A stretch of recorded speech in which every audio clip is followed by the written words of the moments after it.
इस देश के पीड़ितों, शोषितों, गरीबों की मसीहा, मैं आदरणीय बहन कुमारी मायावती जी को निवेदन पूर्वक आग्रह करता हूं कि आए और जनसभा को संबोधित करने का काम करें। आदरणीय बहन।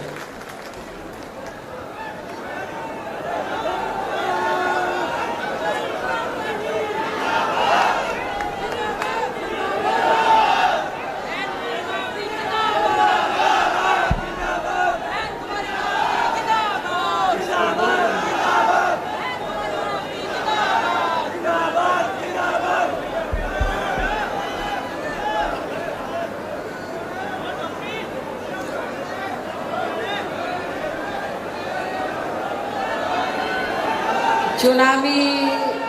जनसभा में इकट्ठा हुए बहुजन समाज पार्टी व भारतीय राष्ट्रीय लोकदल के बने इस गठबंधन के सभी छोटे बड़े पदाधिकारी, नेता एवं कार्यकर्ता गए। आज आप लोग यहाँ हरियाणा प्रदेश में विधानसभा के लिए हो रहे आम चुनाव में अपने गठबंधन के उम्मीदवारों के समर्थन में हमें सुनने के लिए यहाँ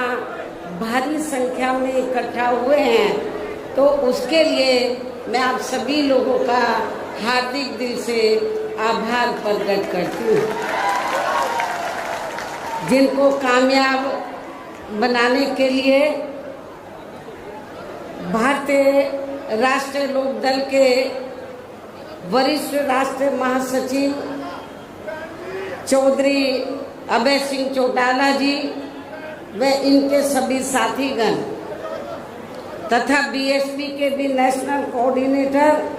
श्री आकाश आनंद व यहाँ के संयोजक श्री रणधीर बेनीवाल और इनके भी सभी साथीगण पूरे जी जान से लगे हुए हैं। और अब मैं आप लोगों का ध्यान यहाँ हरियाणा प्रदेश में विधानसभा के लिए हो रहे आम चुनाव में अपने इस बने गठबंधन की सरकार बनाने को लेकर कुछ जरूरी बातों की तरफ दिलाना चाहती हूँ। और इस संबंध में हमारी पार्टी का ये कहना है कि अपने देश को आज़ाद हुए व भारतीय संविधान को भी लागू हुए अब बरसों बीत चुके हैं,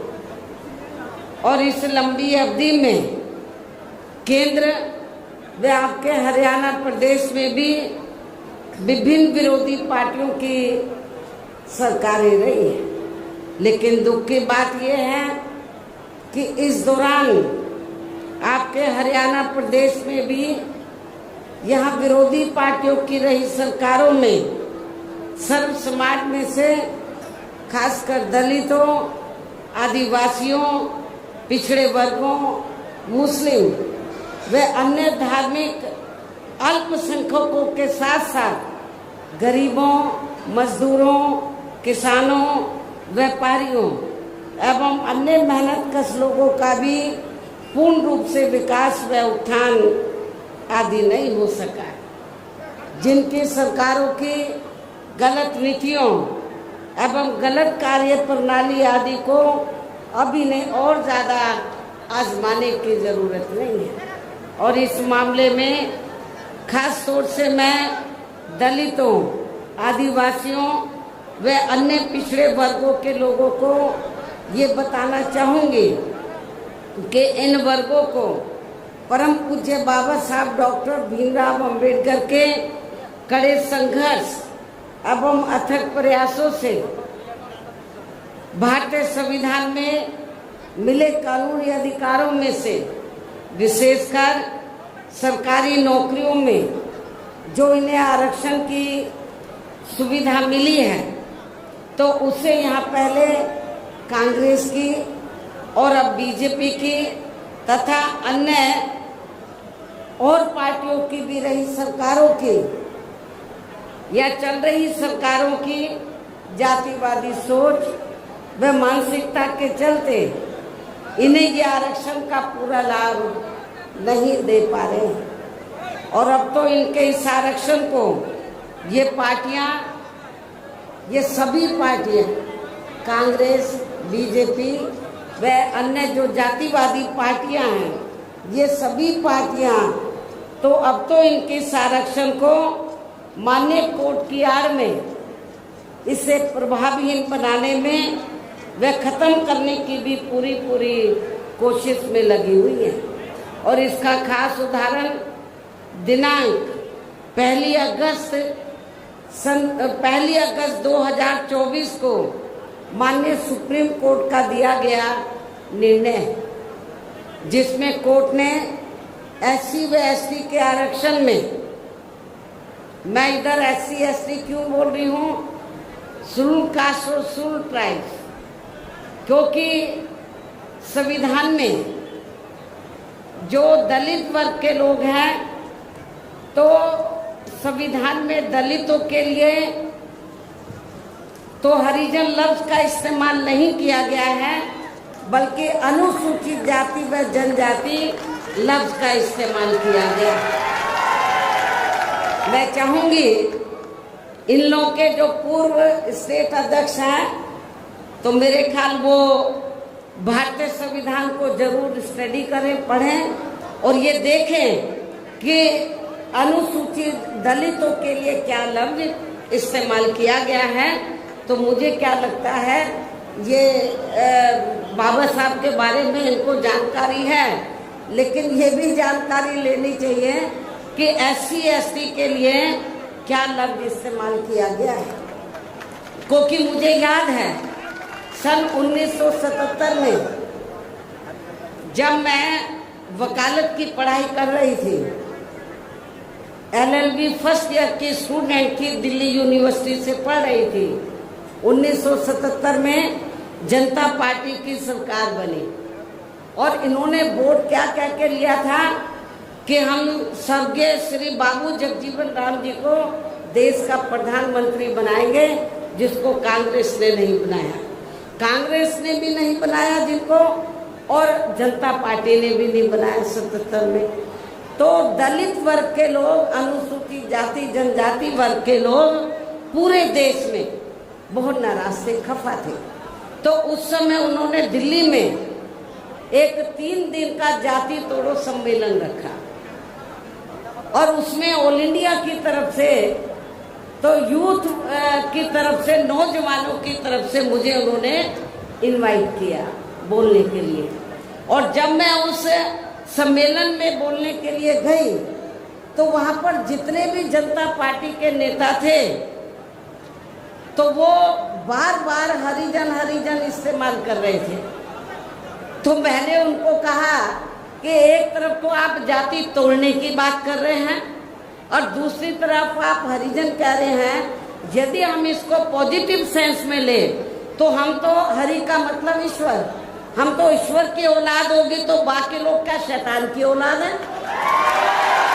ये मैंने 1977 में जब मुझे उन्होंने ऑल इंडिया की तरफ से इनवाइट किया, तो ये मैंने वहां पर बोला था। तो उधर ही जो जनता पार्टी के जो नेतागण लोग थे, उन्होंने माफी मांगी और कहा कि, मैंने बोला कि आपको आज सरकार संविधान से चलती है और संविधान के हिसाब से आप लोगों को जो वीकर सेक्शन के लोग हैं, तो उनको अनुसूचित जाति जनजाति और अन्य पिछड़ा वर्ग बोलना चाहिए, तो ये ज़्यादा बेहतर होगा। उनको रियलाइज करना पड़ा और ये कहना पड़ा कि बहन जी जो बोल रही है वो सही बोल रही है। तो मैं आपको ये बताना चाह रही थी, माननीय सुप्रीम कोर्ट ने भी 1 अगस्त 2024 को, इसी वर्ष, माननीय सुप्रीम कोर्ट का दिया गया निर्णय है रिजर्वेशन को लेकर, जिसमें माननीय सुप्रीम कोर्ट ने, तो उन्होंने हरिजन नहीं बोला, ये जजमेंट आप उठा के देख लो, तो उन्होंने SC व ST के आरक्षण में वर्गीकरण व क्रीमी लेयर आदि को लागू करने की बात कही, जो नहीं होना चाहिए था। SC ST को जो रिजर्वेशन मिला है, परम पूज्य बाबा साहब डॉक्टर अंबेडकर के अथक प्रयासों से, उस रिजर्वेशन ने अभी तक उसमें कोई अलग से रिजर्वेशन नहीं था जो बाबा साहब ने व्यवस्था की थी। SC ST के लिए रिजर्वेशन है तो SC ST के लोगों को रिजर्वेशन मिलेगा, लेकिन रिजर्वेशन में से रिजर्वेशन की व्यवस्था बाबा साहब ने नहीं की थी। और रिजर्वेशन में से रिजर्वेशन का मतलब है शेड्यूल कास्ट को आपस में लड़ाना, SC ST को ये लड़ते रहे कि इसको कम मिला, इसको ज्यादा मिला है, जो ये नहीं होना चाहिए था, जो ये नहीं होना चाहिए था। लेकिन दुख की बात है कि सेंटर की ओर से बीजेपी की सरकार है, सेंटर के में उनकी ओर से सरकारी वकील खड़े हुए, कांग्रेस के भी वकील खड़े हुए और भी वकील खड़े हुए, उन्होंने माननीय सुप्रीम कोर्ट की हाँ में हाँ मिलाई। तो जिसकी वजह से तो जो देश में SC ST वर्ग के लोग हैं तो उनको आरक्षण में उनके आरक्षण में वर्गीकरण व क्रीमी लेयर आदि को लागू करने की बात उन्होंने कही, जो ठीक नहीं था। इस निर्णय से हमारी पार्टी बिल्कुल भी सहमत नहीं है। और यदि इन वर्गों के आरक्षण के मामले में केंद्र की वर्तमान भाजपा सरकार, जो बीजेपी भी कहती है कि हम आरक्षण के पक्षधर हैं, तो यदि इन वर्गों के आरक्षण के मामले में केंद्र की वर्तमान भाजपा सरकार की भी नीति व नियत साफ होती तो फिर ये सरकार माननीय सुप्रीम कोर्ट के आरक्षण को लेकर आए इस निर्णय को बिना कोई देरी किए हुए उसे निष्प्रभावी बनाने व पूर्व की स्थिति में लाने के लिए संसद का विशेष सत्र बुलाकर फिर संवैधानिक संशोधन विधेयक जरूर लाती और उसे विपक्ष को साथ में लेकर पास भी जरूर कराती। और इतना ही नहीं बल्कि इसके लिए कांग्रेस व इनके इंडिया गठबंधन ने अभी तक भी केंद्र सरकार पर कोई दबाव नहीं बनाया। ना तो केंद्र में बीजेपी की सरकार संवैधानिक संशोधन विधेयक लाई इस जजमेंट के खिलाफ, और ना ही इंडिया गठबंधन ने, बाहर तो वो दबी जबान में कहते हैं हम आरक्षण के पक्ष में हैं, लेकिन पार्लियामेंट के अंदर उन्होंने इसके लिए कोई आवाज नहीं उठाई। और ऐसा करना तो बहुत दूर की बात रही, बल्कि इन्होंने माननीय सुप्रीम कोर्ट के इस निर्णय पर, इस आए निर्णय पर अभी तक कुछ भी खुलकर नहीं बोला है। और इस मामले में केंद्र की भाजपा सरकार व अधिकांश सभी विरोधी पार्टियां अभी तक भी चुप्पी साधे हुए हैं। यहाँ मैं ये भी बता देना चाहती हूँ कि माननीय कोर्ट ने SC ST आरक्षण में वर्गीकरण करने व क्रीमी लेयर आदि को भी लागू करने का ये कार्य अब पहले संसद के पास था, राष्ट्रपति के पास था, लेकिन अब ये कार्य भी इन्होंने राज्य सरकारों के ऊपर छोड़ दिया है। हर स्टेट में राज्य सरकारों के ऊपर छोड़ दिया है, जो वो अपने हिसाब से इसका पूरा राजनीतिक फायदा भी उठाएंगे। उनके ऊपर है किसको कितना आरक्षण देना है, SC ST में से किसको कम देना, किसको ज्यादा देना, किसको नहीं देना है। पहले संसद और पार्लियामेंट के पास ये पावर, पहले संसद और प्रेसिडेंट के पास पावर थी, लेकिन इस जजमेंट में माननीय सुप्रीम कोर्ट ने ये पावर भी राज्य सरकारों को दे दी,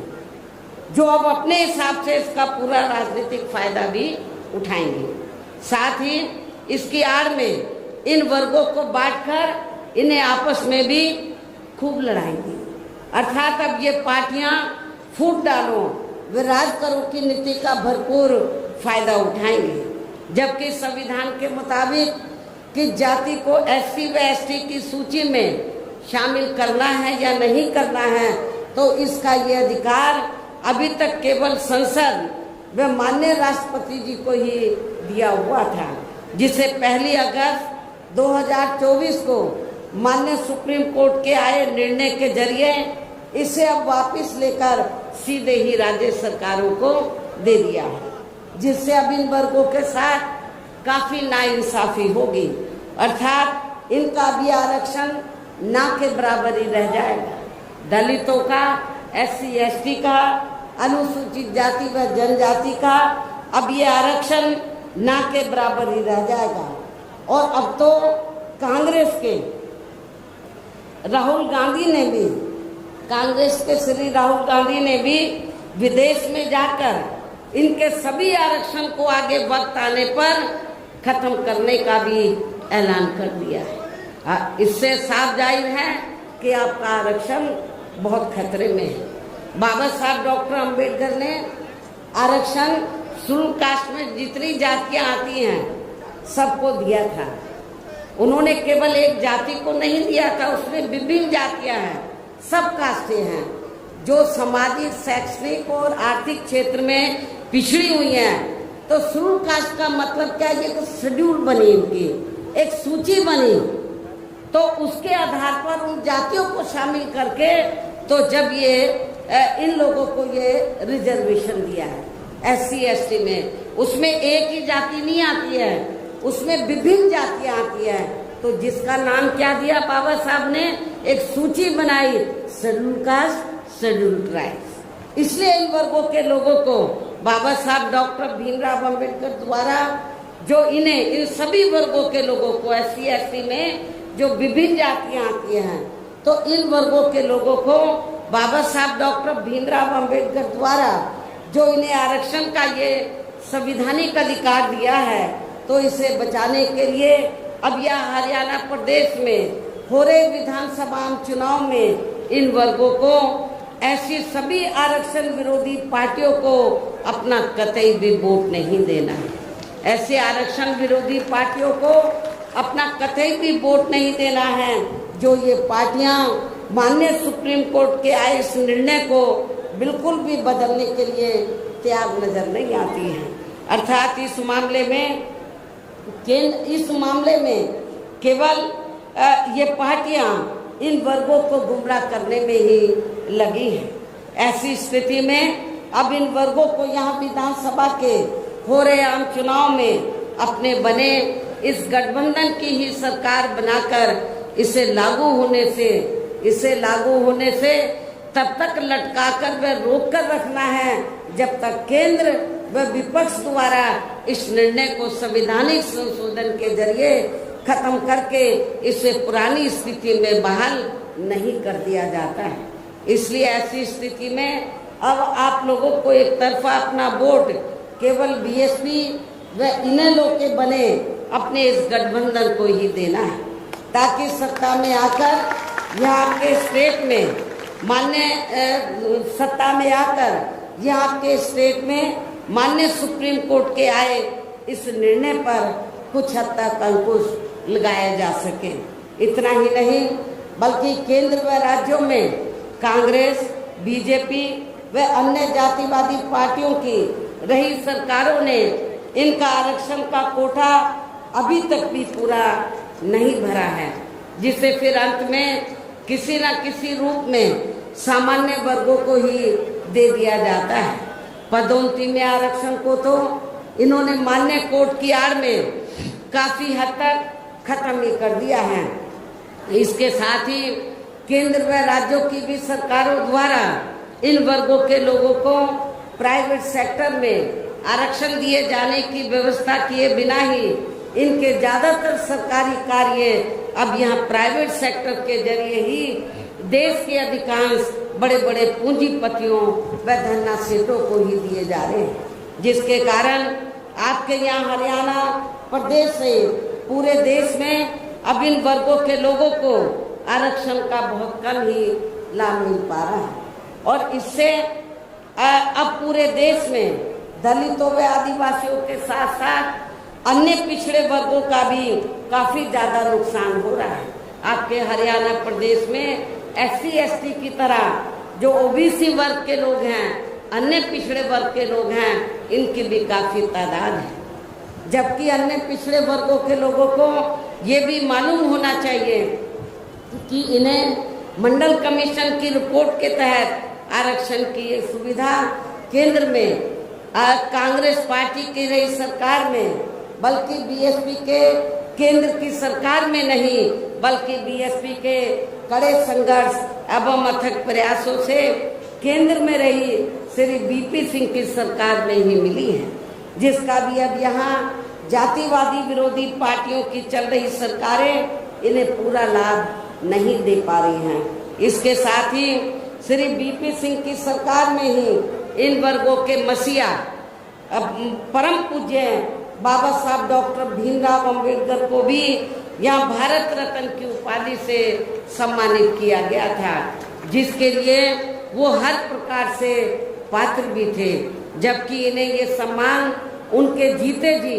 परम पूज्य बाबा साहब डॉक्टर भीमराव अंबेडकर के जीते जी केंद्र में रही कांग्रेस पार्टी की सरकार में बहुत पहले मिल जाना चाहिए था। लेकिन कांग्रेस पार्टी की सरकार ने इनके देहांत के बाद भी इन्हें काफी समय तक ये सम्मान नहीं दिया। इससे इन वर्गों के प्रति इस कांग्रेस पार्टी की हीन व जातिवादी मानसिकता साफ झलकती है। इतना ही नहीं बल्कि इनके कारवां को आगे बढ़ाने वाले वे हर मामले में समर्पित रहे व्यक्तित्व मान्यवर श्री कांशीराम जी के देहांत होने पर केंद्र में रही इसी कांग्रेस पार्टी की सरकार ने इनके सम्मान में एक दिन का भी राष्ट्रीय शोक घोषित नहीं किया था। इसके साथ ही इन वर्गों के लोगों को जुर्म जाति से निजात दिलाने के लिए जो भी यहाँ नियम व कानून आदि बने हैं तो उन पर भी केंद्र व राज्यों की सरकारें सही से अमल नहीं कर पा रही हैं, जिससे अब यह खासकर दलितों, आदिवासियों व अन्य पिछड़े वर्गों के ऊपर शोषण करने वाले लोगों का मनोबल और भी ज़्यादा बढ़ रहा है। और ये सब हमें यहाँ आपके हरियाणा प्रदेश में भी काफ़ी कुछ देखने के लिए मिल रहा है। इसी प्रकार हमें पूरे देश में मुस्लिम व अन्य धार्मिक अल्पसंख्यक समाज के लोगों की भी अधिकांश मामलों में हालत कोई खास अच्छी नजर नहीं आती है। इसके साथ साथ अपर कास्ट समाज व जाट समाज में भी खासकर गरीब लोगों की भी आर्थिक स्थिति अभी भी यहाँ आपके हरियाणा प्रदेश सहित पूरे देश में काफ़ी ज़्यादा खराब व दयनीय ही बनी हुई है। इनके अलावा आपके हरियाणा प्रदेश सहित पूरे देश में सर्व समाज में से विशेषकर यहाँ गरीब, मजदूर, किसान, कर्मचारी, व्यापारी एवं अन्य मेहनतकश लोग भी अपनी विभिन्न समस्याओं को लेकर अभी भी हमें काफ़ी ज़्यादा दुखी ही नजर आते हैं। और इनमें भी किसान वर्ग तो केंद्र में अभी तक की रही सभी सरकारों द्वारा बनाई गई उनकी गलत नीतियों के कारण अब काफ़ी ज़्यादा परेशान व दुखी भी रहा है और अभी भी है। लेकिन इन सब की मुख्य वजह हमारी पार्टी केंद्र में व आपके हरियाणा प्रदेश में भी यहाँ अब तक की रही अधिकांश विरोधी पार्टियों की सरकारों की गरीब व किसान विरोधी तथा इनकी जातिवादी, पूंजीवादी व संकीर्ण मानसिकता के तहत बनाई गई उनकी गलत नीतियों एवं गलत कार्य प्रणाली को ही काफ़ी हद तक जिम्मेवार मानकर चलती हैं। और इस मामले में खासकर इनकी गलत आर्थिक नीतियों की वजह से ही आए दिन यहाँ पूरे देश में गरीबी, बेरोजगारी व महंगाई आदि भी काफ़ी ज़्यादा बढ़ रही है, जिससे आम जनता काफ़ी ज़्यादा परेशान व दुखी भी है। इसके साथ साथ अभी भी अपने देश में भ्रष्टाचार हर स्तर पर काफ़ी ज़्यादा व्याप्त है, जिससे आपका खुद का अपना हरियाणा प्रदेश भी, स्टेट भी अछूता नहीं रहा है। और इन सब का मुख्य कारण हमारी पार्टी आज़ादी के बाद से लेकर अभी तक केंद्र व देश के अधिकांश राज्यों में तथा आपके खुद के अपने हरियाणा प्रदेश में भी ज़्यादातर सत्ता यहाँ खासकर पूंजीवादी पार्टियों, जातिवादी व पूंजीवादी पार्टियों के हाथों में ही आने को मानकर चलती है, जिसके कारण ही अब पूरे देश में व आपके खुद के अपने प्रदेश में भी अभी भी हमें यहाँ सर्व समाज के लोग अधिकांश मामलों में काफ़ी ज़्यादा दुखी व परेशान ही नजर आते हैं। जबकि पूरे देश में बीएसपी ही अकेली एक ऐसी पार्टी है जो विरोधी पार्टियों की तरह देश के बड़े बड़े पूंजीपतियों व धन्ना सेठों की आर्थिक मदद से नहीं बल्कि अपनी पार्टी के ही आम कार्यकर्ताओं की आर्थिक मदद से चुनाव लड़कर यहाँ केंद्र व राज्यों की भी सत्ता में आना चाहती है, ताकि हमारी पार्टी सत्ता में आने के बाद फिर बिना किसी दबाव के वे आज़ाद होकर सर्व समाज के लोगों की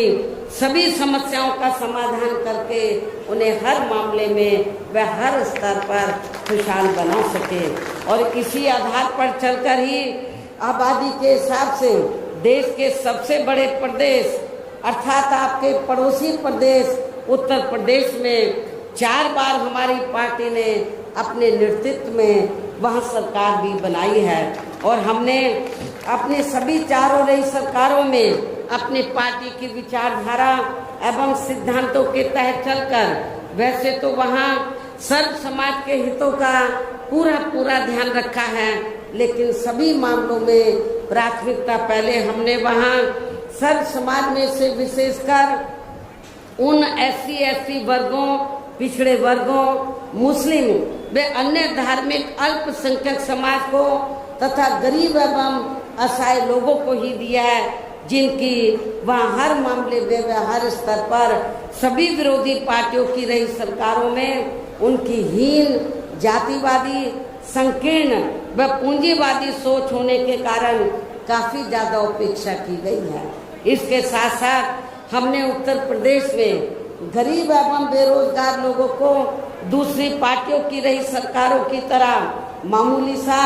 बेरोजगारी भत्ता न देकर उन्हें बड़ी तादाद में सरकारी एवं गैर सरकारी क्षेत्रों में स्थायी रोजगार भी उपलब्ध कराए हैं।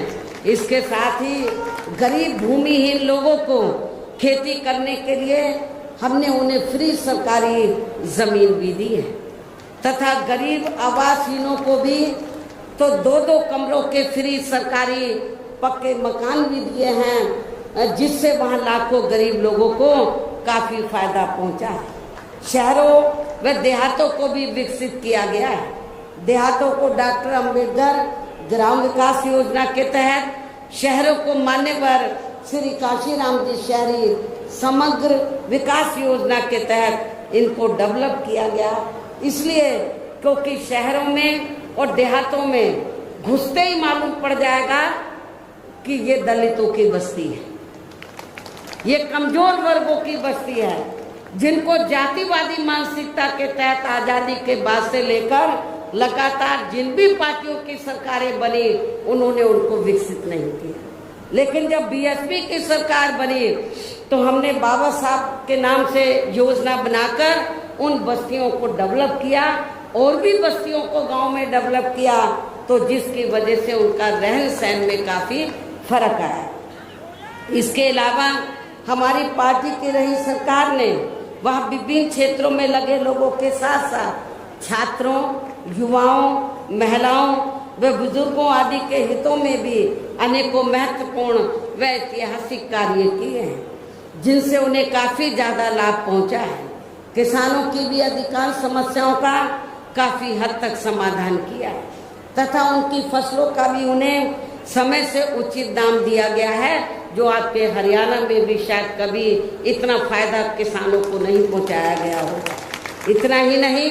बल्कि हमने उत्तर प्रदेश में सर्व समाज के लोगों के ऊपर किसी भी प्रकार की कोई जुर्म जाति आदि भी नहीं होने दी है। इसके साथ ही हमारी पार्टी की रही सरकार ने अपने देश में दलित एवं अन्य पिछड़े वर्गों में समय समय पर जन्मे यहाँ महान संतों, गुरुओं व महापुरुषों में भी खासकर महात्मा ज्योतिराव फूले, छत्रपति साहू जी महाराज, श्री नारायणा गुरु, बाबा साहब डॉक्टर भीमराव अंबेडकर एवं मान्यवर श्री कांशीराम जी आदि को भी विभिन्न रूपों में पहली बार वहाँ पूरा आदर सम्मान दिया है, जिन्हें विरोधी पार्टियों के लोग अभी तक भी आसानी से पचा नहीं पा रहे हैं। इस प्रकार से उत्तर प्रदेश में हमारी पार्टी ने अपने सभी चारों रहे शासनकाल के दौरान वह हर मामले में व हर स्तर पर सर्व समाज के लोगों को काफ़ी बेहतरीन सरकार दी है। और यदि आप लोग भी यहाँ अपने हरियाणा प्रदेश में गरीबों, किसानों व आम जनहित के तथा विशेषकर कमजोर एवं उपेक्षित वर्गों के हितों में ऐसे ही कार्य करना चाहते हैं। इसके साथ ही आपके प्रदेश की जनहित से जुड़ी जो भी यहाँ स्थानीय समस्याएं हैं तो उन्हें भी आप दूर करना चाहते हैं, तो फिर आप लोगों को भी उत्तर प्रदेश की तरह ही यहाँ अपने हरियाणा प्रदेश में भी अपने इस बने गठबंधन की सर्वजन हिताय व सर्वजन सुखाय की नीतियों पर आधारित ही सरकार बनानी हो, जिसके लिए अब आप लोगों को यहाँ अपने हरियाणा प्रदेश में विधानसभा के लिए हो रहे आम चुनाव में अपने बने इस गठबंधन का ही बेहतर रिजल्ट लाना होगा। इसके साथ ही आप लोगों को वोट पड़ने तक यहाँ की सत्ताधारी पार्टी भारतीय जनता पार्टी व अन्य सभी विरोधी पार्टियों के साम दाम दंड भेद आदि हथकंडों से भी जरूर सावधान रहना है। और इस मामले में खासकर आप लोगों को विरोधी पार्टियों के जारी किए गए उनके हवाई व प्रलोभन भरे चुनावी घोषणा पत्रों आदि के बहकावे में तो कतई नहीं आना है। बातें बड़ी बड़ी करते हैं, सत्ता में जब आ जाते हैं तो वो उनको रद्दी में जैसे टोकरी रद्दी की टोकरी में फेंक देते हैं वैसे फेंक देते हैं। तो इस मामले में खासकर आप लोगों को विरोधी पार्टियों के जारी किए गए उनके हवाई व प्रलोभन भरे चुनावी घोषणा पत्रों आदि के बहकावे में तो कतई नहीं आना है, जिन्हें ये पार्टियां सत्ता में आने के बाद अधिकांश अमल में नहीं लाती हैं, जिस पर से अब जनता का काफ़ी हद तक विश्वास भी उठ गया है। इसलिए हमारी पार्टी किसी भी चुनाव में अपना कोई भी चुनावी घोषणा पत्र आदि जारी नहीं करती है। वैसे भी हमारी पार्टी कहने में बहुत कम बल्कि कार्य करके दिखाने में ही ज़्यादा विश्वास रखती है, अर्थात जो कहती है तो उसे करके भी दिखाती है। ये सब हमने उत्तर प्रदेश में बिना चुनावी घोषणा पत्र के जारी किए हुए ही 4 बार सरकार बनाकर सरकार बनने के बाद तब हमने ये घोषणा की हम ये काम करेंगे सरकार का बजट देखकर। और अब संक्षेप में मेरा यही कहना है कि आप लोगों को अपने खुद के व अपने हरियाणा प्रदेश के भी हित में यहाँ बीएसपी व इनेलो के बने अपने इस गठबंधन की ही सरकार बनाना बहुत ज़रूरी है। और अब आप लोगों को अपने इस गठबंधन के ही उम्मीदवारों को ज़्यादा से ज़्यादा कामयाब बनाना है, जिसके लिए बीएसपी के उम्मीदवारों को हाथी चुनाव चिन्ह के सामने वाले बटन को दबाकर तथा राष्ट्रीय लोकदल के उम्मीदवारों को चश्मा चुनाव चिन्ह के सामने वाले बटन को दबा के उन्हें जरूर जिताना है। इस प्रकार से आप लोगों को अपने बने इस गठबंधन की ही पूर्ण बहुमत की सरकार बनाना है। और सरकार बनने पर फिर गठबंधन की ओर से आपके हरियाणा प्रदेश का मुख्यमंत्री चौधरी श्री अभय चौटाला जी को ही बनाया जाएगा, जिनको मेरे आशीर्वाद के साथ साथ इनके पिता चौधरी ओम प्रकाश चौटाला जी का भी पूरा आशीर्वाद प्राप्त है। वैसे स्वर्गीय चौधरी देवीलाल जी का भी हमेशा इन पर आशीर्वाद बना रहा है। इनके साथ साथ गठबंधन की ओर से बीएसपी का एक डिप्टी सीएम